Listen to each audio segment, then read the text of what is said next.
சில ஆட்கள் இருந்தா சில தரிசனமே வராது, பார்க்க வேண்டியதை பார்க்க முடியாது. அதனாலதான் சிலர் அப்படியே எடுத்து விடுறாரு.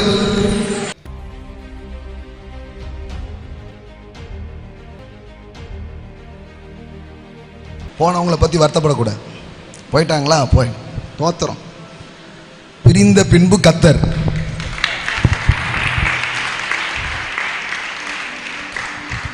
உங்களுக்கு தெரியுமா, சில ஆள் இருந்தாலே சில வேலை நடக்காது. அதுக்காகவே சில ஆளை தூக்குவார். ஆமாங்க, ஆமாங்க. சில ஆட்களோ சில இடத்துலையோ நீங்க இருந்தீங்கன்னா வேலை அதுக்காகவே அந்த இடத்துல இருந்து உங்களை வெளியில கொண்டு போவார். ஓ, இன்னைக்கு எத்தனை பேர் வந்தீங்கன்னு தெரியல. ஆமென், ஆமென். சில பிளேஸ்ல இருந்து உங்களை மாத்துவார். சில கூட்டை அவர் கலைப்பார். சில நபர்கிட்ட இருந்து வெளியில கொண்டு வருவார். ஏன்னா உங்களுக்காக அவர் வைத்திருக்கிற திட்டங்கள் பெரியது, யோசனைகள் பெரியது. ஆமென். இந்த லோத்துனால என்ன அர்த்தம் தெரியுமா? இந்த லோத்துன்ற பெயருக்கு ஒரு அர்த்தம் இருக்கு. அதுக்கு பேர் வெயில். எல்லாம் சொல்லுங்க, வெயில். வெயில்னா இந்த வெயில் இல்லை.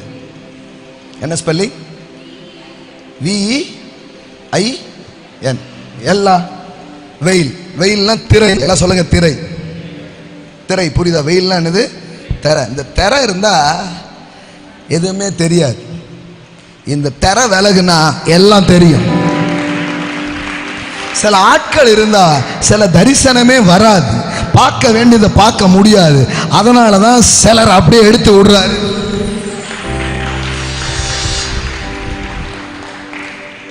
நான் சொல்லுமா, ஒரு கூட்டம் இருந்துட்டு இருக்கிற வரைக்கும் என்னால் சில விஷயத்தை பார்க்கவே முடியல. இப்போ கிழக்க வடக்க தெற்க மேற்க எல்லா இடத்தையும் பார்க்க முடியும்.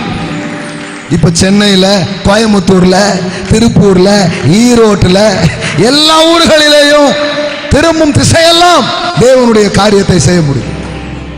அது வரைக்கும் இது நடக்கவே இல்லை. ஆமென். லோத்து ஆபிரகாமை விட்டு பிரிந்த பின்பு. நான் சொல்லட்டுமா உங்களுக்கு, சிலர் போயிருக்கலாம், உங்களுக்கு வருத்தமா கூட இருக்கலாம். ஆனா தேவன் அதை விட சிறந்த நபர்களை உங்க வாழ்க்கையில தருவார். சிறந்த நண்பர்களை, சிறந்த குடும்பங்களை, சிறந்த வாய்ப்புகளை, சிறந்த பங்காளர்களை, சிறந்த ஊழியத்தை, சிறந்த இடத்தை, சிறந்த வாகனத்தை. எதை நீ இழந்திருந்தாலும், எதை நீ விட்டிருந்தாலும் அதை விட உயர்ந்ததை, சிறந்ததை என் தேவன் உனக்கு தருவார். ஆமென்.